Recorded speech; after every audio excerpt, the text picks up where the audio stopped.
안녕하세요. 종이 한 장으로 엄청난 비밀을 알게 된 30대 후반 여성입니다. 저는 지극히 평범한 사람이에요. 내세울 학벌이 있는 것도 아니고 그냥 부지런한 거 하나로 여기까지 살아온 사람이에요. 어릴 때부터 어머니가 입버릇처럼 하던 말이 있었어요. 입이 무거워야 복이 안 달아난다. 그 말을 성경 구절처럼 가슴에 새기고 살았죠. 억울한 일이 있어도 삼키고 서러운 일이 있어도 돌아서서 혼자 울고 그게 어른스러운 거라고 믿었던 거예요. 그런데 그 믿음이 저를 얼마나 바보로 만들었는지를 한참 뒤에야 알았어요. 오늘 제가 이 이야기를 꺼내는 건 저처럼 혼자 끙끙 앓고 사는 분이 계실 것 같아서요. 그분들한테 이 이야기를 전하고 싶었어요. 얼마 전 제 손에 종이 한 장이 쥐어지던 그날 우리 집은 그야말로 발칵 뒤집혔어요. 모든 게 한순간에 무너지고 또 한순간에 다시 세워졌던 놀라운 그 이야기를 지금부터 시작해 볼게요. 저는 작은 지방 도시에서 5남매 중 맏딸로 자랐어요. 요새는 형제가 한둘인 집이 더 흔하지만 저희 집은 식구가 많았어요. 아버지는 시장 한 구석에서 자그마한 가게를 했는데 벌이가 시원찮았죠. 어머니는 가게 일을 거들면서 틈틈이 남의 집 살림도 봐주러 다녔고요. 5이나 되는 자식 입에 밥 챙기는 것만 해도 허리가 휘었죠. 근데 맏딸이라는 자리가 어떤 건지 겪어보신 분들은 아실 거예요. 철들기도 전에 집안일을 해야 했어요. 학교 갔다 오면 동생들 숙제 봐주고 어머니 대신 저녁을 차리고 막내 기저귀를 갈았죠. 친구들이 다 학원 가방 메고 다닐 때 저는 동생들 손을 양쪽에 하나씩 잡고 집으로 갔어요. 근데 그게 서럽단 생각도 잘 안 했어요. 맞이는 원래 이런 거니까 하면서 받아들였죠. 나이답지 않게 제 입에선 떼쓰는 말도 잘 없었어요. 그때부터 참는 게 몸에 밴 거예요. 고등학교를 졸업하고 저는 곧장 일자리를 알아봤어요. 대학은 처음부터 제 몫이 아니라고 생각했고요. 제가 벌어야 동생들이라도 마음 편히 학교를 다닐 테니까요. 처음엔 작은 공장에서 일했어요. 종일 서서 물건을 포장하다 보면 다리가 퉁퉁 부었죠. 그러다가 시급이 더 높은 식당으로 옮겼는데 거기서 제가 정말 이를 악물고 일했어요. 그렇게 번 돈은 제 손에 쥐어보지도 못하고 거의 집으로 들어갔어요. 그래도 동생들이 하나둘 졸업하고 앞가림하는 걸 보면 그렇게 뿌듯할 수가 없었어요. 한 번은 식당 사장님이 절 보면서 이러더라고요. 넌 어쩜 네 몫을 안 챙기고 사냐? 그럼 네 인생은 누가 챙겨줘? 좀 모질게 살아봐. 전 그냥 웃기만 했어요. 모질게 사는 법을 배운 적이 없었으니까요. 내 한 몸 희생해서 식구들이 편하면 그게 잘 사는 거라고 전 그렇게 믿었죠. 그 믿음이 나중에 저를 얼마나 오래, 얼마나 깊은 수렁에 붙잡아 둘진 하나도 몰랐던 거죠. 남편을 만난 건 바로 그 식당에서였어요. 한창 일밖에 모르고 살 때였죠. 남편은 근처 공장 현장에서 일하던 사람이었어요. 점심때마다 혼자 와서 늘 같은 백반을 시켜 먹었는데 말이 어찌나 없는지 주문도 손가락으로 차림표를 가리키는 게 다였어요. 처음엔 말을 못하나 싶었다니까요. 그런데 이상하게 이 눈빛이 선했어요. 사람 마음을 편하게 하는 그런 눈이요. 뒤에 그날을 잊을 수가 없어요. 제가 쟁반을 나르다가 발을 헛디뎌서 뜨거운 국그릇을 엎은 거예요. 국물이 제 팔에 그대로 쏟아졌는데 어찌나 뜨겁던지 정신이 다 찔하더라고요. 다른 손님들은 그냥 쳐다만 보는데 그 사람이 벌떡 일어나더니 자기 물컵을 제 팔에 부어주는 거예요. 그러고는 딱 한마디를 했어요. 화상은 빨리 시켜야 흉 안 져요. 얼른 찬불에 담가요. 그게 다였어요. 무뚝뚝한데 챙길 건 다 챙기는 사람. 저는 그 모습에 마음이 갔어요. 번지르르한 말로 사람 홀리는 남자들은 많이 봤거든요. 그런데 이 사람은 말은 없어도 행동이 따뜻한 거예요. 그게 더 진짜 같았어요. 그렇게 우리는 천천히 가까워졌어요. 남편은 데이트할 때도 말이 별로 없었어요. 그냥 제가 조잘조잘 떠들면 옆에서 가만히 듣다가 픽 웃는 게 다였죠. 한 번은 답답해서 물어봤어요. 자기는 왜 이렇게 말이 없어? 나랑 있는 거 재미없어? 그랬더니 남편이 한참을 머뭇거리다가 이러는 거예요. 그냥 당신 목소리 듣는 게 좋아서. 난 말주변이 없어서 그래. 그 말에 그만 마음을 다 빼앗겼지 뭐예요. 투박해도 진심이 느껴지는 사람이었으니까요. 다만 마음에 걸리는 게 하나 있었어요. 남편이 홀어머니 밑에서 자란 외아들이라는 거예요. 그게 어떤 자리인지 짐작이 가잖아요. 그래도 저는 이 사람만 보고 가자고 마음먹었어요. 사람이 이렇게 진실한데 시어머니가 좀 어려우면 어때? 내가 더 잘하면 되지 했던 거예요. 결혼 인사를 하러 가던 날을 저는 평생 못 잊어요. 시어머니는 첫인상부터 서늘했어요. 웃음기 하나 없는 얼굴로 저를 위아래로 훑어보는데 그 눈빛이 어찌나 매섭던지 등에 땀이 다 났어요. 시어머니가 다짜고짜 이러더라고요. 집안 형편이 어렵다며 손 한번 줘봐라. 제 손을 거칠게 뒤집어서 손바닥을 만지는데 굳은 살이 박힌 걸 확인하더니 그제야 표정이 조금 풀렸어요. 그래도 일은 야무지게 잘했나 보네. 요즘 애들처럼 손에 물 한 방울 안 묻히고 자란 건 아니라 다행이다. 열심히 산 게 보이네. 저는 그 말에 안심이 되면서도 한편으론 서운했어요. 뭔가 사람을 보는 게 아니라 일할 사람을 고르는 것 같았거든요. 그런데 시어머니가 이어서 한 말이 더 묘했어요. 내가 지금 너한테 좋게 대하는 거야. 아직은 남이니까. 진짜는 시골리고 한 식구 돼봐야 하는 거야. 그때 가서 후회하고 딴소리 할 것 같으면 지금 불러도 되니까 잘 생각해. 전 그 말을 그냥 어른들이 의뢰하는 엄포로 들었어요. 결혼을 가볍게 생각하진 말라는 뜻으로요. 그래도 시어머니가 무뚝뚝해서 그렇지 속정은 있는 분이겠거니 시골 어른들 다 이렇게 거칠게 말하지 하면서요. 옆에 있던 남편도 제 손을 슬쩍 잡으면서 속삭였어요. 엄마가 말은 저래도 나쁜 분 아니야. 걱정 마. 마침 그때 우리가 살 신혼집을 손보는 중이었어요. 낡은 집이라서 계약하고 고치는데 8개월쯤 걸린다고 하더라고요. 그래서 우리는 그동안만 시댁에 들어가 살기로 했어요. 8개월. 그 정도야 눈 딱 감고 지나가면 되지 싶었죠. 8개월이면 금방이에요. 그동안 어머니 모시면서 잘 지내볼게요. 제가 웃으면서 그렇게 말했을 때 시어머니 입꼬리가 묘하게 한쪽만 올라갔어요. 그게 무슨 뜻이었는지 전 아주 한참 뒤에야 알게 됐어요. 그때 그 웃음의 의미를 진작 알았더라면 제 인생이 달라졌을까요? 가끔 그런 생각을 해요. 결혼식을 올리고 시댁에서의 첫날 밤이 지났어요. 그리고 다음날 새벽이었어요. 아직 밖이 깜깜한 시간에 방문이 열리는 소리에 잠이 깼어요. 시어머니가 불을 탁 켜고 들어오더니 이불을 걷어내면서 이러는 거예요. 일어나라. 언제까지 늘어져 있을 거냐? 이제 너도 우리 식구야. 식구가 됐으면 며느리 노릇을 해야지. 어제까진 손님이었어도 오늘부턴 아니야. 저는 그 말에 정신이 번쩍 들었어요. 손님 대접은 딱 결혼식까지였던 거죠.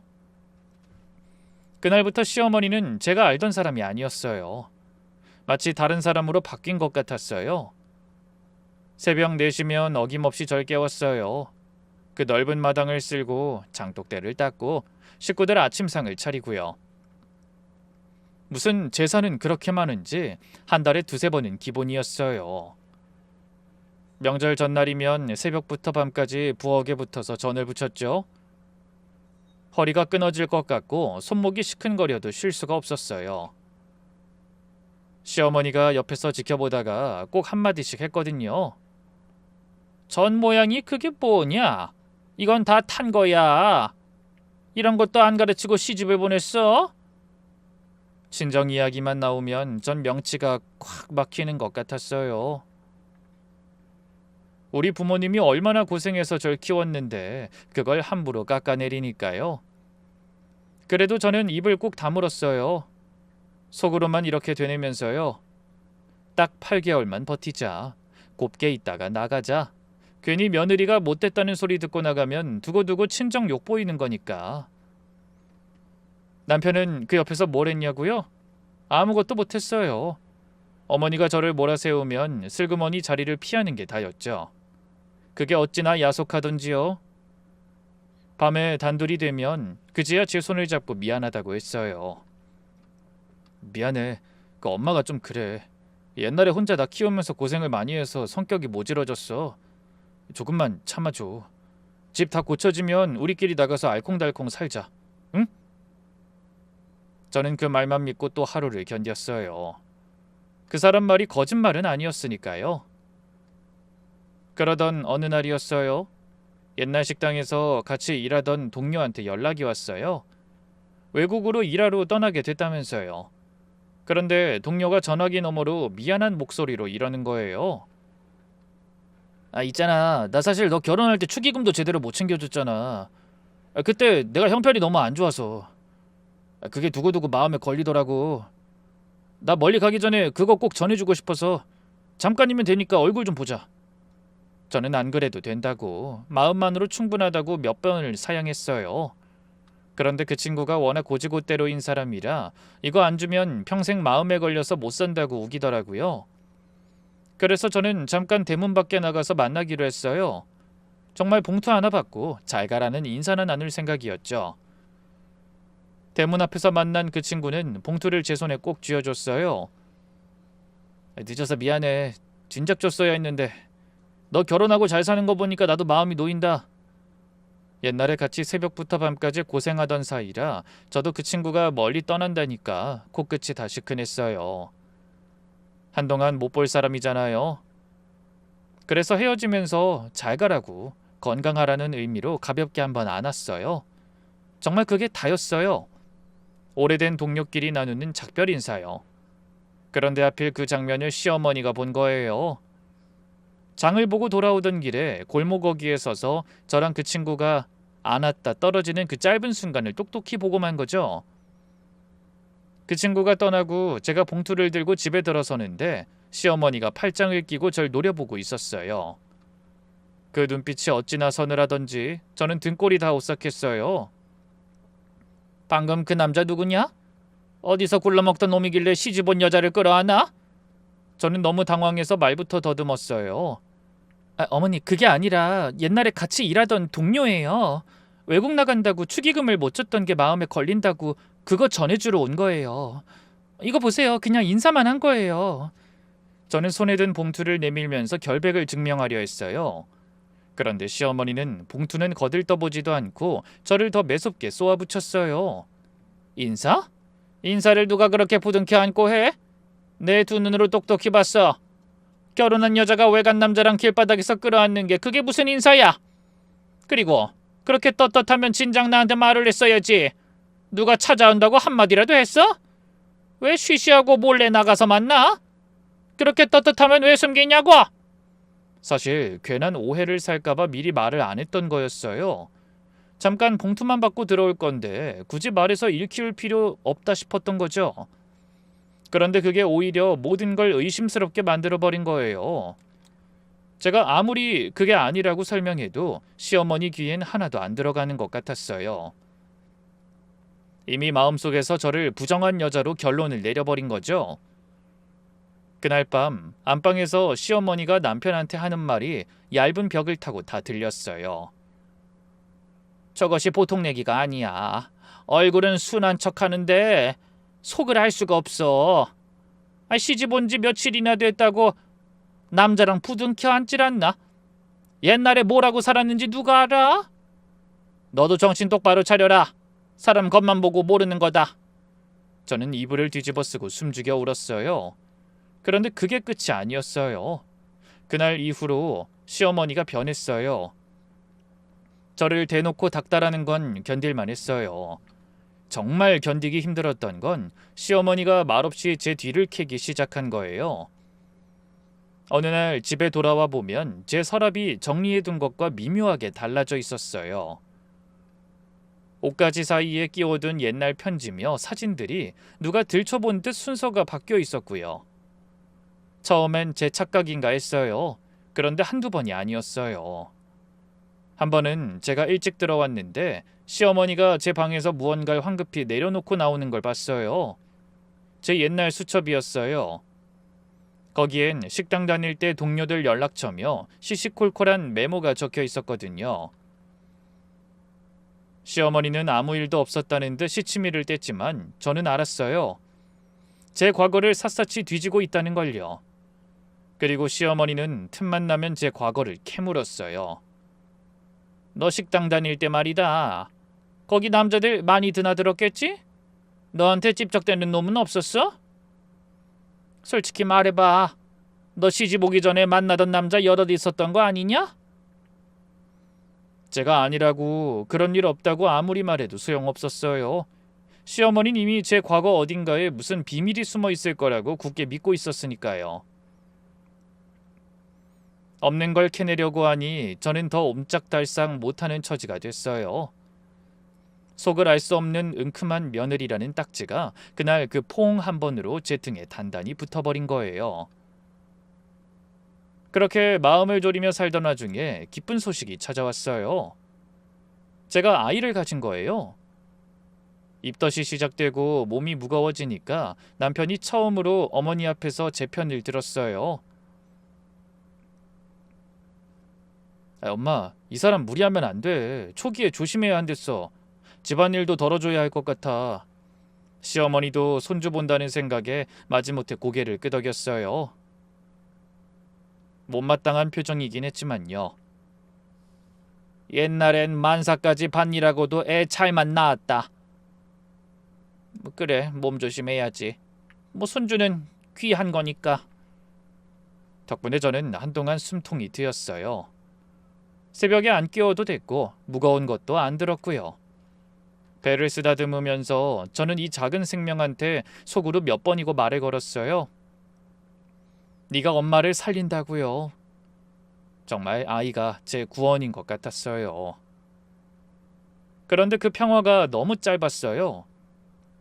몇 주 뒤에 아랫배가 묵직하고 몸이 이상해서 병원에 갔는데 의사 선생님 표정이 굳어지더라고요. 아이가 잘못됐다는 거예요. 유산이었어요. 저는 진료실 의자에 앉은 채로 한참을 움직이지 못했어요. 눈물도 안 나오더라고요. 그냥 온몸에 힘이 쭉 빠져서 세상이 다 무너진 것 같았어요. 그 작은 생명이 저한테 얼마나 큰 빛이었는데요. 겨우 정신을 추슬러 집에 돌아왔는데 시어머니 입에서 나온 말을 저는 평생 못 잊어요. 너 혹시 일하기 싫어서 일부러 그런 거 아니냐? 몸살인다고 그렇게 유난을 부리더니. 저는 제 귀를 의심했어요. 방금 아이를 잃고 온 사람한테 어떻게 그런 말을 할 수가 있죠? 너무 기가 막혀서 말도 안 나왔어요. 제가 멍하니 서 있으니까 시어머니가 한술 더 떴어요. 몸 관리를 어떻게 했길래 유산이 돼? 다 네가 관리 못해서 그런 거지. 우리 집안엔 그렇게 애 떨군 사람 하나도 없었다. 너희 친정 쪽이 좀 부실한 거 아니냐? 그 말에 저는 그만 무언가 툭 끊어지는 것 같았어요. 그동안은 무슨 소리를 들어도 고개만 숙였는데 그날만큼은 입이 먼저 열리더라고요. 어머니, 아무리 그래도 그 말은 아니죠. 제가 이 아이를 얼마나 기다렸는데요. 누구보다 제 가슴이 제일 찢어진다고요. 그런데 위로는 못 해주실 망정 어떻게 친정까지 끌고 들어가서 그런 말씀을 하세요? 저도 사람이에요, 어머니. 목소리가 다 떨렸지만 그래도 저는 처음으로 제 속을 꺼내 보였어요. 그런데 시어머니 얼굴이 시뻘개지더니 오히려 더 펄펄 뛰는 거예요. 뭐가 어째? 너 지금 시어미한테 말대꾸 하는 거냐? 그래, 애 하나 잃었다고 이제 배는 게 없구나. 내가 그동안 너한테 어떻게 했는데. 힘들다고 집안일도 다 빼줬지. 먹고 싶다는 거 다 해먹였지. 네가 해달라는 건 다 해줬잖아. 그런데 돌아오는 게 이거야? 저는 어이가 없어서 헛웃음이 다 났어요. 이를 빼준 게 마치 당신이 큰 은혜라도 베푼 것처럼 말하더라고요. 너 옛날 같았으면 바로 내쫓기는 거야. 어디서 시어미한테 눈을 똑바로 뜨고 대들어. 결국 제 한마디는 시어머니한테 대드는 못된 며느리라는 딱지만 하나 더 붙이고 끝났어요. 옆에 있던 남편도 어머니 눈치 보느라 제대로 저를 안아주지도 못했고요. 그날 밤 저는 난생 처음으로 짐을 쌌어요. 더는 여기서 못 살겠다 싶었거든요. 캄캄한 방에서 옷가지들을 가방에 쑤셔 넣는데 손이 덜덜 떨리더라고요. 서러워서, 억울해서 그냥 다 놓아버리고 싶었어요. 그런데 가방을 다 싸고 지퍼를 올리려는 순간 또 다른 생각이 밀려오는 거예요. 내가 지금 이 집을 뛰쳐나가면 이 사람들은 뭐라고 할까? 애 잃고 보따리까지 쌌다고 못된 며느리라고 손가락질하겠지? 우리 친정 부모님 얼굴에 먹칠하는 거겠지? 일이 더 커지겠지? 그 생각을 하니까 발이 안 떨어지더라고요. 저는 결국 짐을 다시 풀었어요. 옷을 하나하나 도록해서 서랍에 넣었는데 어찌나 비참하던지요. 베개에 얼굴을 묻고 소리도 못 내고 울다가 그대로 잠이 들었어요. 그렇게 또 몇 해가 흘렀어요. 신혼집은 진작 다 고쳐졌는데 시어머니가 혼자선 못 산다고 드러눕는 바람에 결국 분가도 못했어요. 8개월이란 시간이 몇 년이 돼버린 거죠. 그 사이 저랑 남편 사이에서도 아이 이야기는 점점 꺼내기 힘든 말이 됐어요. 누가 먼저 그 단어를 입에 올리면 괜히 서로 가슴에 못이 박힐까봐 우리는 약속이나 한 듯 그 말을 피했어요. 부부 사이에 말 못할 이야기가 생긴다는 게 그게 얼마나 외로운 건지 그때 알았어요. 그렇게 아이에 대한 미련을 거의 다 접었을 무렵이었어요. 그런데 정말 거짓말처럼 다시 아이가 찾아온 거예요. 병원에서 임신이란 말을 들었을 때도 믿기지 않아서 선생님한테 몇 번을 다시 되물었어요. 선생님, 그게 정말이에요? 진짜 맞아요? 잘못 보신 거 아니죠? 선생님이 웃으면서 틀림없다고 건강하다고 하는데 진료실을 나오면서 다리에 힘이 풀려서 한참을 벽에 기대 서 있었어요. 기쁘기도 했지만 무서웠어요. 또 잃으면 어쩌나 싶어서요. 이번엔 정말 돌다리도 두드리고 또 두드리는 심정으로 조심했어요. 무거운 건 절대 손도 안 댔고 시어머니가 뭐라고 하든 이번만큼은 제 몸부터 챙겼어요. 또 그 아픔을 겪을 수는 없었으니까요. 그렇게 10달을 버티고 버텨서 마침내 건강한 아들을 품에 안았어요. 아이의 첫 울음소리를 들었을 때 저는 참았던 눈물이 왈칵 쏟아졌어요. 그동안 가슴에 쌓아뒀던 서름이며 외로움이 그 울음소리에 다 씻겨 내려가는 것 같았거든요. 간호사가 아이를 품에 안겨줬을 때 조그만 얼굴을 보면서 약속했어요. 무슨 일이 있어도 지켜주겠다고요. 근데 참 신기한 게 그 까다로운 시어머니도 손주 앞에서는 한없이 약해지더라고요. 처음에는 입이 귀에 걸렸어요. 손주를 안고 동네방네 자랑을 하고 다녔으니까요. 우리 집 대를 이을 손주다. 아우, 떡두꺼비 같지 않냐. 아이고, 잘생겼네. 그 모습을 보면서 생각했어요. 아, 이제 정말 다 풀리려나 보다. 이 아이가 우리 집을 화목하게 만들어주려나 보다. 정말 그렇게 믿었어요. 시어머니가 분유를 타면서 콧노래를 흥얼거리는 걸 볼 때면 제 마음까지 다 따뜻해졌으니까요. 그런데 아이가 자랄수록 자꾸만 이상한 말이 들리기 시작했어요. 100일이 지나고 돌 지나고 아이 얼굴이 점점 또렷해지는데 이상하게 남편을 하나도 안 닮은 거예요. 남편은 눈이 작고 코가 좀 펑퍼짐한 편이거든요. 그런데 우리 애는 쌍꺼풀이 또렷하고 콧날도 오뚝하고 얼굴선도 갸름했어요. 누가 봐도 인물이 훤한데 문제는 그게 아빠 얼굴이 아니라는 거였죠. 동네 사람들이 별뜻 없이 한마디씩 보탰어요. 어머, 아빠를 하나도 안 닮았네. 엄마 닮았나? 아니 엄마도 아닌데 누굴 닮았으려나? 처음엔 저도 그냥 웃어 넘겼어요. 애들이야 크면서 얼굴이 100번도 더 변하니까요. 그런데 그 말을 들을 때마다 시어머니 표정이 조금씩 굳어가는 거예요. 손주를 안고 좋아서 어쩔 줄 모르던 그 얼굴이 어느 순간부터 손주를 빤히 뜯어보는 얼굴로 바뀌어 있었어요. 뒤에 한 번은 시어머니가 아이를 한참 들여다보더니 들릴 듯 말 듯 혼잣말을 하더라고요. 이상하다. 아무리 봐도 우리 집안 얼굴이 아닌데 눈매가 영 낯설어. 그 말을 들은 순간 저는 등골이 서늘해졌어요. 뭔가 시커먼 게 스멀스멀 기어 올라오는 느낌이었죠. 그렇게 잠깐 찾아왔던 평화에 다시 금이 가기 시작한 거예요. 그날 시어머니의 그 혼잣말은 시작에 불과했어요. 처음엔 혼자 중얼거리던 게 날이 갈수록 또렷한 말이 됐어요. 아이를 볼 때마다 땅이 꺼지도록 한숨을 쉬고 저를 볼 때마다 눈을 가늘게 뜨고 위아래로 훑었죠. 그러다 어느 날 저녁 온 식구가 둘러앉은 밥상에서 기어이 그 말을 꺼냈어요. 아무리 봐도 우리 핏줄이 아니야. 우리 집안에 저런 얼굴이 어딨어? 너 어디 솔직하게 한번 말해봐라. 응? 저는 들고 있던 숟가락을 떨어뜨릴 뻔했어요. 겨우 정신을 차리고 어머니에게 따졌어요. 어머니, 지금 무슨 말씀을 하시는 거예요? 그런데 시어머니는 눈 하나 깜짝 안 했어요. 저를 위아래로 훑으면서 비웃듯이 말했어요. 내가 너를 하루 이틀 봤냐? 너 말이야. 밖에 나가면 동네 남자들한테 살갑게 웃고 가게 주인이며 택배 일하는 사람들한테까지 눈웃음 치고 다니는 거, 그게 보통 얘기가 할 짓이야? 시집 온 여자가 어디서 그렇게 해프게 웃고 다녀? 제가 어이가 없어서 아무 말도 못하고 있으니까 시어머니가 더 신이 나서 몰아세웠어요. 왜?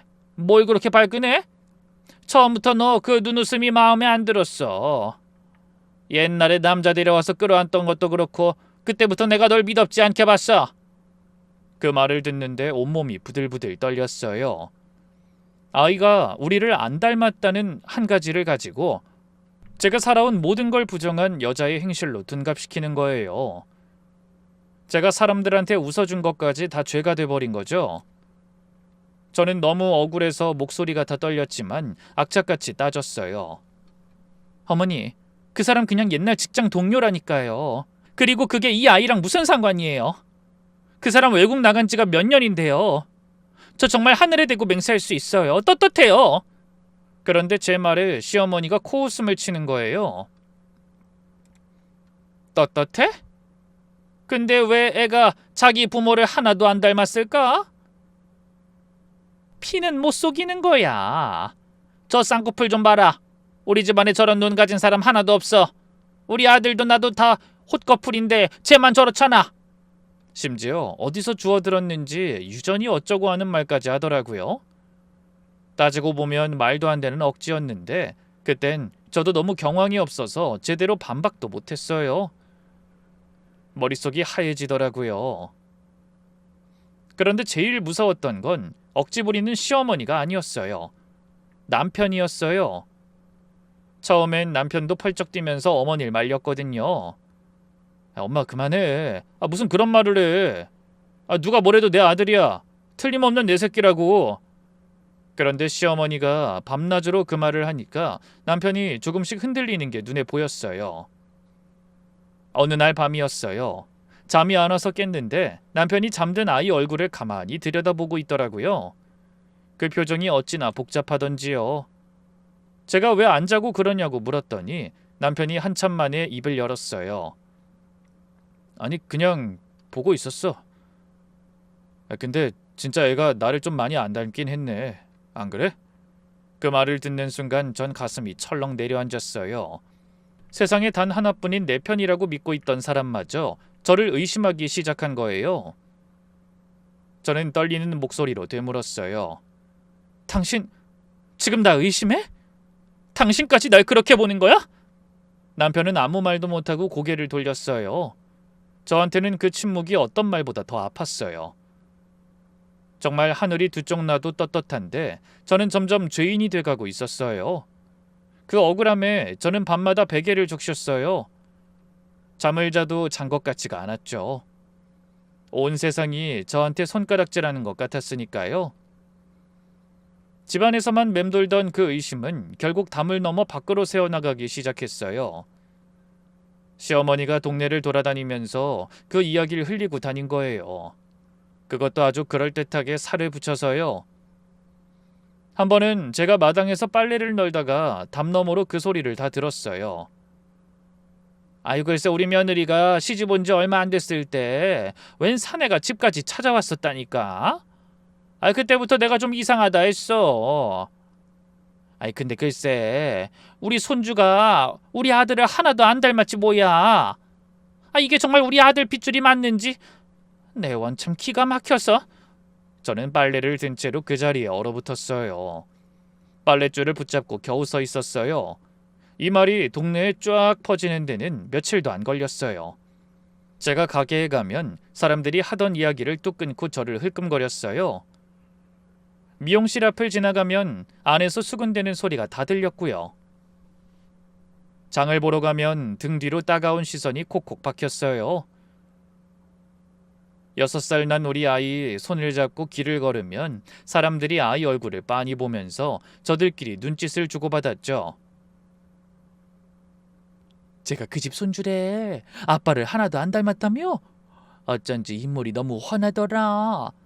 그 말이 제 귀에 박힐 때마다 땅속으로 꺼지고 싶었어요.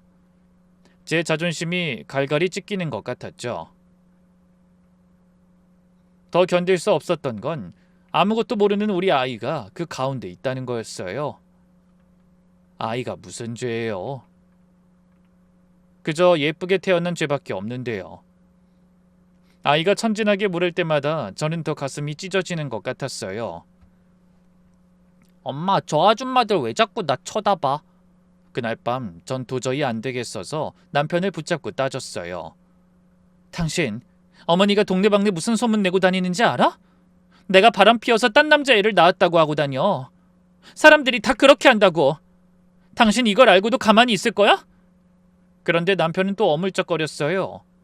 엄마가 설마 그렇게까지... 동네 사람들이 뭘 알겠어. 좀 지나면 잠잠해질 거야. 전 그 순간 정말로 폭발했어요. 가슴에 꾹꾹 눌러 담았던 게 한꺼번에 터져버린 거예요. 답답해서? 내 인생이 이렇게 짓밟히는데 당신은 고작 답답하다는 말로 넘어가려고? 내가 이 집에 시집와서 10년 가까이 종처럼 일했어. 새벽마다 일어나서 마당 쓸고 제사상 차리고 애 잃고도 위로 한마디 못 받고 죄인 취급을 당했어. 그래도 다 참았어. 근데 이젠 내가 이상한 여자가 됐고 우리 아이는 어디서 굴러온 줄도 모르는 애가 됐다고? 이게 사람 사는 거야? 나더러 어떻게 더 버티라는 건데? 제가 이렇게까지 소리를 지른 건 결혼하고 처음이었어요. 남편은 그제야 사태가 심각한 걸 느꼈는지 아무 말도 못하고 고개만 푹 숙였어요. 한참을 그러고 있었죠. 저는 그 모습을 보면서 마음을 정했어요. 이렇게 의심받으면서 죄인처럼 사느니 확실하게 끝장을 보자고요. 저는 그 길로 안방문을 열고 시어머니를 불렀어요. 이런 일은 남편하고 둘이서 얘기할 게 아니라 이 집안을 들었다 놨다 하는 분 앞에서 똑똑히 매듭을 지어야 한다고 생각했거든요. 어머니, 이리 좀 나와보세요. 저 드릴 말씀 있어요. 시어머니가 못마땅한 얼굴로 거실에 나와 앉았어요. 저는 그 앞에 똑바로 서서 그동안 한 번도 안 나오던 단단한 목소리로 말했어요. 친자 검사하시죠. 그거 하면 다 끝나는 거잖아요. 우리 애가 이 사람 핏줄이라는 거 제가 똑똑히 증명할게요. 한 점 의혹도 없게요. 대신 조건이 있어요. 결과 나오면 어머니도 이 사람도 두 번 다시 이 일로 입도 뻥끗하지 마세요. 그리고 어머니, 그동안 동네방네 소문내고 다니신 거 사람들 앞에서 똑똑히 바로잡아주세요. 당연히 저한테 사과도 하셔야 맞고요. 애가 무슨 죄예요? 어머니가 퍼뜨린 말 때문에 6살짜리가 손가락질을 받는데 그건 어머니가 책임지셔야죠. 약속하실 수 있어요? 시어머니는 어이가 없다는 듯 헛웃음을 쳤어요. 이것 봐라. 시어머니한테 조건을 걸어? 그래, 사람들 앞에서 무릎까지 꿇고 내가 사과하마. 근데 만약에 말이야, 결과가 이상하게 나오면 그땐 어쩔 거냐? 너 이 집에서 아무것도 못 받고 그대로 짐 싸들고 나가는 거야.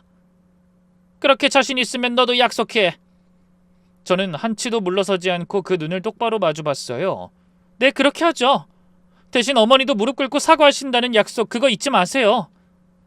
제 입에서 그 말이 나왔을 때 저는 한치의 두려움도 없었어요. 저는 결백하니까요.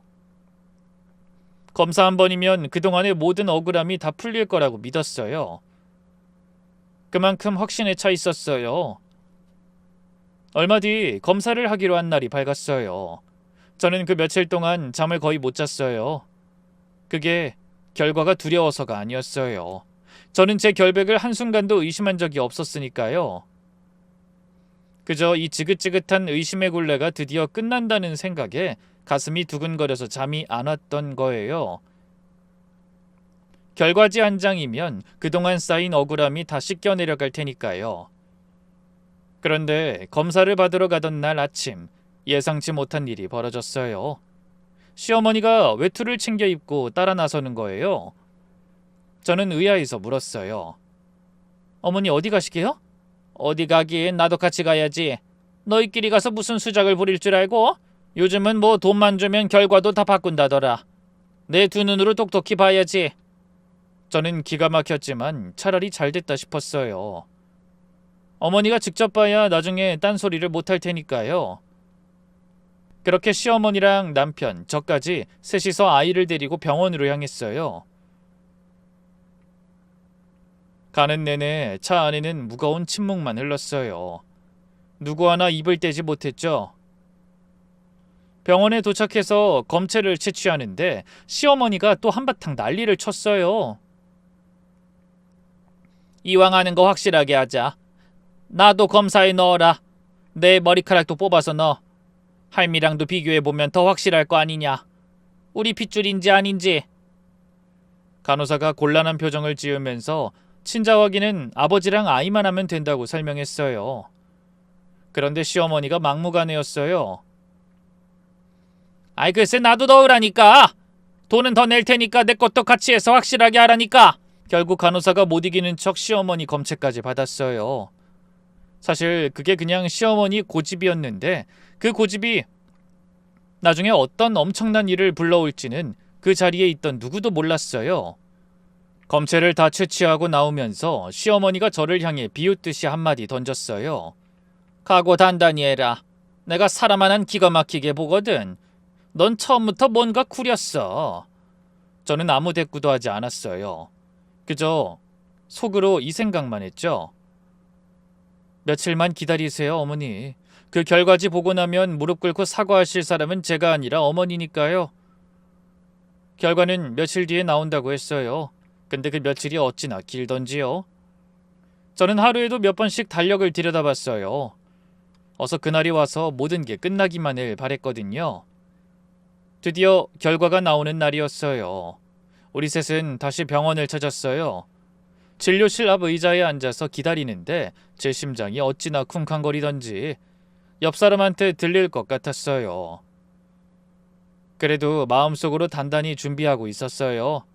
결과지를 받아들고 시어머니 앞에 똑똑히 들이밀 그 순간만을요. 얼마 뒤 제 이름을 간호사가 불렀고 진료실로 들어갔어요.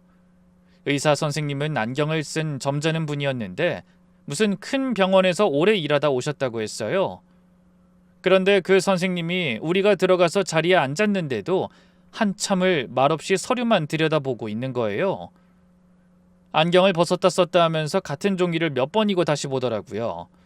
그 표정이 어찌나 묘하던지 저까지 괜히 불안해지기 시작했어요. 시어머니가 답답한지 먼저 입을 열었어요. 아이 선생님 결과가 어떻게 나왔어요? 빨리 좀 말해줘요. 그런데 의사 선생님이 안경 너머로 우리를 한번 쭉 둘러보더니 천천히 입을 열었어요. 제가 이 일을 20년 넘게 해왔는데요. 이런 경우는 정말 처음 봅니다. 그 말에 진료실 안의 공기가 그대로 얼어붙었어요. 시어머니 얼굴엔 만족스러운 미소가 번지더라고요. 거봐라 내 말이 맞지 하는 표정이었죠.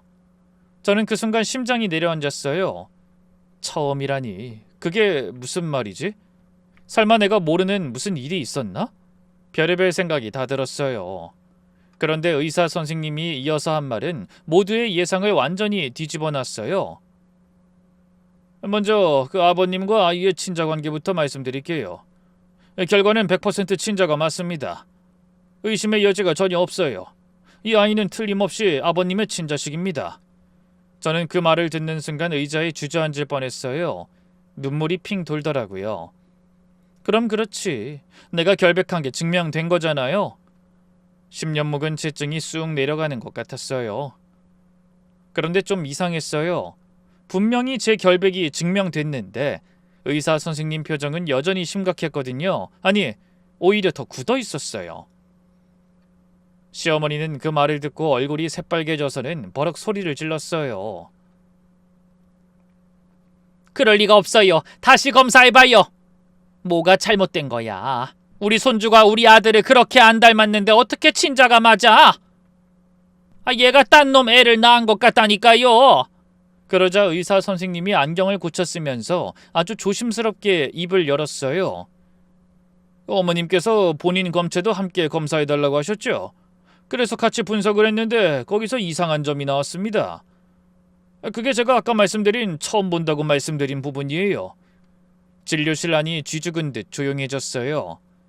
그러더니 의사 선생님이 잠시 숨을 고르더니 한 글자 한 글자 또박또박 말했어요. 그 어머님과 아버님 사이의 모자 관계가 성립하지 않습니다. 순간 저는 그 말이 무슨 뜻인지 얼른 이해가 안 됐어요. 모자 관계가 성립하지 않는다니 그게 무슨 소리지 하고 멍하니 있는데 의사 선생님이 다시 한번 분명하게 말했어요. 쉽게 말씀드리면 아버님은 어머님이 낳으신 친아들이 아니라는 겁니다.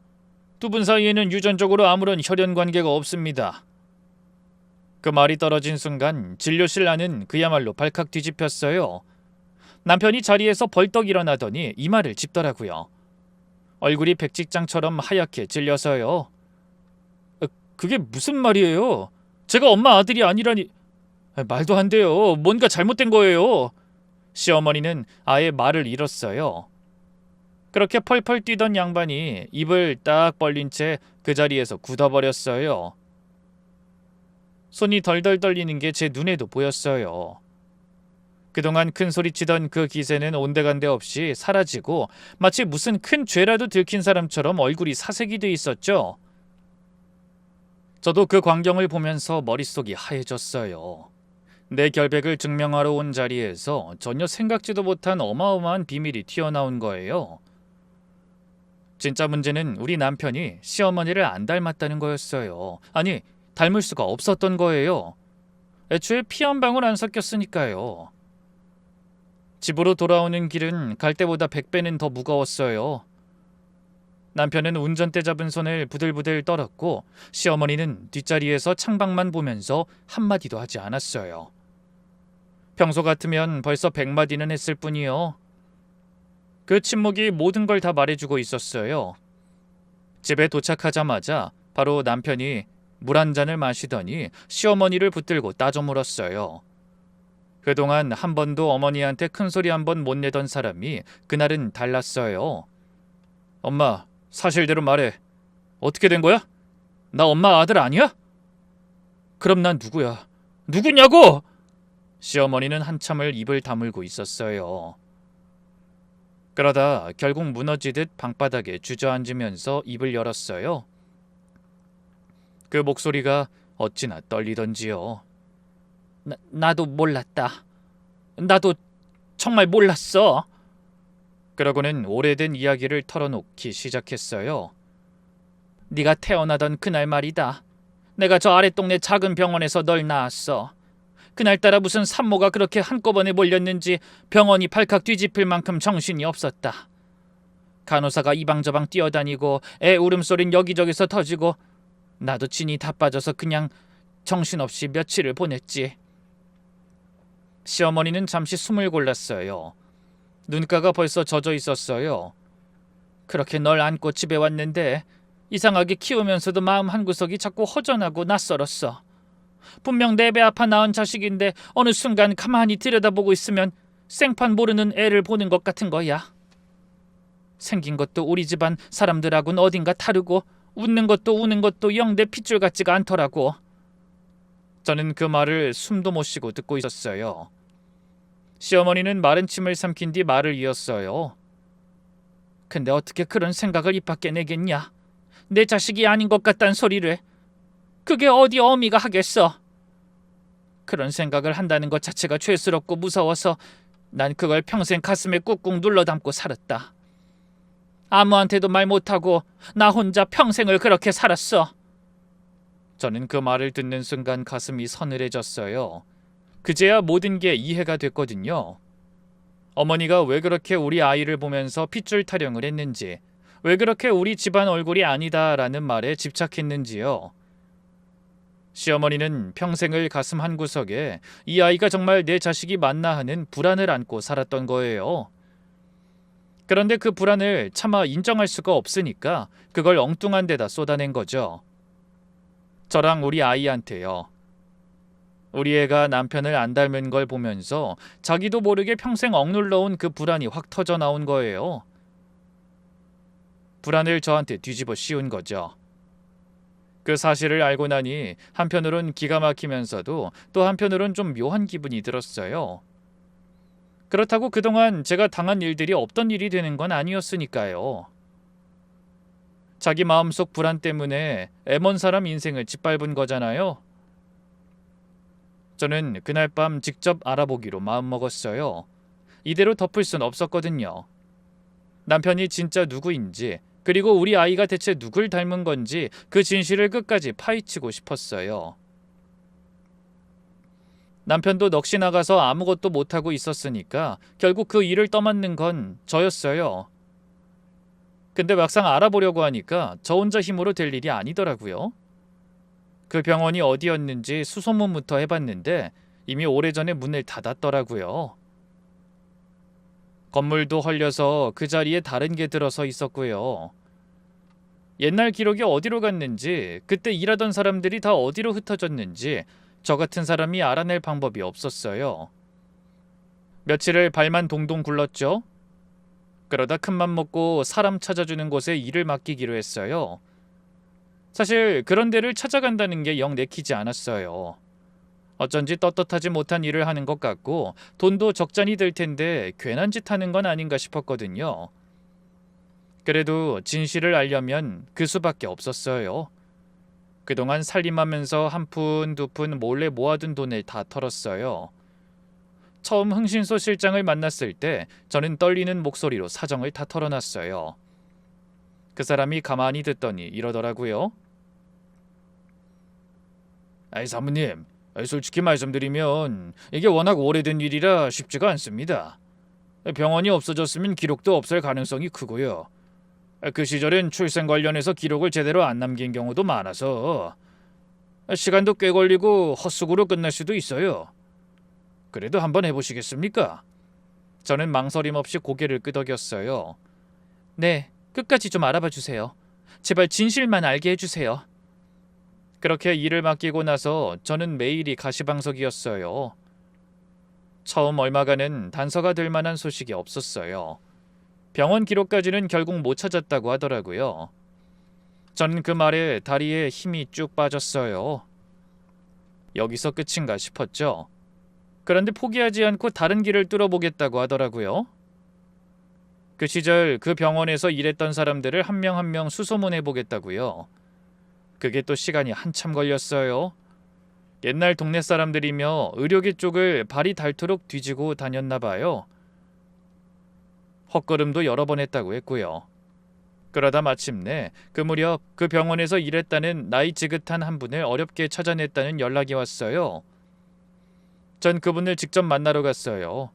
그분이 한참 옛날을 떠올리려 애쓰더니 이런 말을 하더라고요. 아유, 그 병원 기억나요. 그 시절엔 그런 일이 덜어 있었지. 애들 이름표가 떨어지기도 하고 한꺼번에 여러 태어나면 정신이 하나도 없었으니까. 그날은 내가 똑똑히 기억해요. 같은 날 사내애가 둘이 태어났는데 둘 다 어찌나 건강하고 우량하던지. 같은 날 사내의 둘. 그 말을 듣는 순간 온몸에 소름이 쫙 돋았어요. 모든 퍼즐이 맞춰지는 느낌이었죠. 그날 그 병원에서 두 아이가 뒤바뀐 거예요. 그러니까 우리 남편은 시어머니가 낳은 친아들이 아니라 그날 같이 태어난 다른 집 아이였던 거죠. 그리고 어머니의 진짜 친아들은 다른 집에서 자라고 있었던 거고요. 그렇다면 우리 아이가 누굴 닮았는지도 답이 나왔어요. 우리 아이는 남편의 진짜 핏줄, 그러니까 남편의 친부모 얼굴을 그대로 빼닮은 거였어요. 이 핏줄이라는 게 그렇게 무섭더라고요. 한 세대를 건너뛰어서도 그 모습을 드러내니까요. 모든 진실을 알아내고 집으로 돌아온 날, 저는 온 식구를 거실에 불러 모았어요. 그동안은 시어머니가 식구들을 불러 앉혀놓고 저를 몰아세웠지만 그날은 제가 그 자리에 섰어요. 시어머니는 며칠 새 10년은 더 늙어 보였어요. 그 기세등등하던 양반이 고개를 푹 숙이고 제 눈도 못 마주치더라고요. 저는 그동안 가슴에 켜켜이 쌓아뒀던 말을 하나씩 꺼냈어요. 떨리지 않았다면 거짓말이겠죠. 그런데 이상하게 목소리가 차분해지더라고요. 어머니, 저 이 집에 시집와서 새벽 4시에 일어나서 마당 쓸고 제사상 차리고 손에 물 마를 날이 없이 살았어요. 다 참고 다 했어요. 어머니가 친정 욕할 때도 참았고 은큼하다고 절 몰아갈 때도요. 시어머니는 아무 말도 못했어요. 저는 말을 이었어요. 근데 제가 제일 가슴 아팠던 게 언젠 줄 아세요? 애를 잃었을 때예요. 그때 어머니가 뭐라고 하셨어요? 일하기 싫어서 일부러 그랬다고 하셨죠? 친정이 부실해서 그렇다고요. 그 말이 지금도 여기에 그대로 박혀 있어요. 그런데요, 그렇게 핏줄핏줄 하시던 어머니가 정작 그걸 의심해야 했던 건 어머니 자신이었네요. 어머니가 그렇게 절 의심하는 동안 단 한 번이라도 어머니 마음속 그 불안을 똑바로 봤다면 이렇게까지 됐을까요? 그 말에 시어머니가 어깨를 들썩이기 시작했어요. 그 자존심 센 양반이 처음으로 사람들 앞에서 우는 거예요. 그러더니 갑자기 제 손을 덥석 잡더라고요. 내가 죄인이다. 다 내 탓이야. 내가 평생 마음이 불안하니까 그걸 애먼 너한테 풀었어. 네가 미워서가 아니라 내가 무서웠던 거야. 내 자식이 아닐까 봐 그걸 차마 입 밖에 못 내고 그걸 다 너한테 뒤집어 씌웠다. 미안하다. 정말 미안하다. 시어머니는 그 자리에서 무릎을 꿇었어요. 제 손을 잡고 오래 묵은 사과를 쏟아냈어요. 저는 그 모습을 보면서 이상하게 통쾌하다기보다 마음이 복잡했어요. 미운 정도 정이라고. 그래도 10년을 한 집에서 산 사람이잖아요. 그때 남편이 한 발 앞으로 나섰어요. 엄마, 그리고 여보, 내가 제일 잘못했어. 내가 남편이고 아빠인데 내 식구를 못 지켰어. 엄마가 이 사람 잡을 때 한 번도 제대로 막지 못했어. 심지어 나까지 이 사람을 의심했고. 정말 미안해. 이제부턴 안 그럴게. 이제부턴 무슨 일이 있어도 난 당신 편이야. 남편이 제 앞에서 고개를 숙이는데 오래 묵은 응어리가 그제야 조금 풀리는 것 같았어요. 제가 그토록 듣고 싶었던 말이었거든요. 언제든 당신 편이라는 그 한마디요. 저는 시어머니를 일으켜 세웠어요. 그리고 단단한 목소리로 말했어요. 어머니 사과는 받을게요. 근데 사과는 저한테만 하실 게 아니에요. 어머니가 동네방네 다 소문내고 다닐 때 우리 애까지 손가락질 받았어요. 6살짜리가요. 그러니까 어머니, 그때 약속하신 거 지키셔야죠. 동네 사람들 앞에서 직접 바로잡아 주세요. 시어머니는 고개를 끄덕였어요. 며칠 뒤 시어머니는 정말로 동네 사람들을 마당에 불러 모았어요. 그러고는 그 검사 결과지를 손에 들고 떨리는 목소리로 사람들 앞에서 말했어요. 내가 오늘 이렇게 부른 건 다름이 아니라 그동안 내가 입을 잘못 놀려서 우리 며느리한테 못할 짓을 한 걸 바로잡으려고 부른 거요. 내가 그동안 우리 며느리가 딴 남자 자식 낳았네 어쩌네 떠들고 다녔잖소. 다 내가 애먼 사람 잡은 거요. 여기 이 종이가 그 증거요. 우리 손주는 틀림없는 우리 아들 핏줄이고 며느린 손톱만큼도 죄가 없는 사람이요. 사람들이 웅성거리기 시작했어요. 그런데 시어머니가 거기서 멈추지 않았어요. 이게 다 못난 시어미 탓이요. 내 속이 좁고 불안하니까 그걸 며느리한테 다 뒤집어 씌운 거요. 그런 사람을 내가 이 입으로 다 망쳐놨어. 그러니 앞으로 우리 며느리 두고 함부로 입에 올리지 말아주시오. 누구든 우리 며느리 험담하는 사람이 있거든 이 늙은이가 헛소리한 거라고 그렇게 알아주오. 우리 손주한테도 마찬가지요. 그 어린 것이 무슨 죄가 있다고. 다 내가 못나서 벌어진 일이니 이렇게 빌겠소. 미안하오. 미안하오. 정말 미안하오. 시어머니는 동네 사람들 앞에서 허리를 굽혀가며 말하는 거예요. 그동안 저를 흘끔거리던 동네 사람들 표정이 싹 바뀌더라고요. 누군가는 안쓰러운 눈으로 절 보고 누군가는 시어머니 등을 토닥여줬어요. 저는 오랜 시간 짓눌렸던 가슴이 뻥 뚫리는 것 같았어요. 그 일이 있고 나서 우리 집은 참 많이 달라졌어요. 저는 한참을 고민했어요. 남편의 진짜 핏줄을, 그러니까 진짜 가족을 찾아야 하나 말아야 하나요? 사실 안 찾고 그냥 덮어도 되는 일이었어요. 다들 이미 자기 인생을 살고 있을 테니까요. 괜히 들쑤셨다가 또 다른 상처만 만드는 건 아닐까 무섭기도 했고요. 그런데 시어머니가 저한테 그러더라고요. 내가 평생 마음에 불안을 안고 산 게 얼마나 사람을 망가뜨리는지 내가 제일 잘 안다. 어딘가에 내 진짜 자식도 그 자식 키운 부모도 다 그렇게 모르고 살았을 거 아니냐. 늦었지만 진실은 알려야지. 그게 도리야. 그 말에 용기를 냈어요. 그래서 다시 한번 옛날 병원의 기록을 수소문했죠. 쉽진 않았지만 결국 그날 같이 태어났던 다른 아이의 집안을 어렵게 찾아내 조심스럽게 연락이 닿았고요. 처음 그 집 식구들을 만나던 날을 잊을 수가 없어요.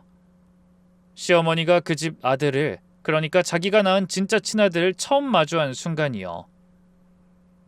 두 사람은 서로를 한참 동안 말없이 바라봤어요. 그렇게 신기하게도 시어머니랑 그 사람은 누가 봐도 똑 닮아 있었어요. 눈매며 콧날이며 특유의 얼굴이 거기 있더라고요. 시어머니가 떨리는 손으로 그 사람의 얼굴을 어루만지면서 눈물을 뚝뚝 흘렸어요. 미안하다. 내가 너를 못 알아보고 남의 집에서 자라게 했구나. 정말 미안하다. 그 광경을 보는데 저도 모르게 눈물이 났어요. 그리고 우리 남편도 자기를 낳아준 친부모를 처음으로 만나 인사를 드렸어요. 평생 모르고 살았던 사람들이 손을 꼭 붙잡고 있는데 그 모습을 보니 또 한 번 가슴이 먹먹해지더라고요. 핏줄이라는 게 참 모질고도 질긴 거구나 싶었어요. 물론 모든 게 하루아침에 완벽하게 풀린 건 아니었어요.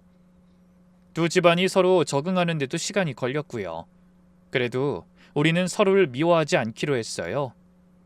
누구의 잘못도 아니었으니까요.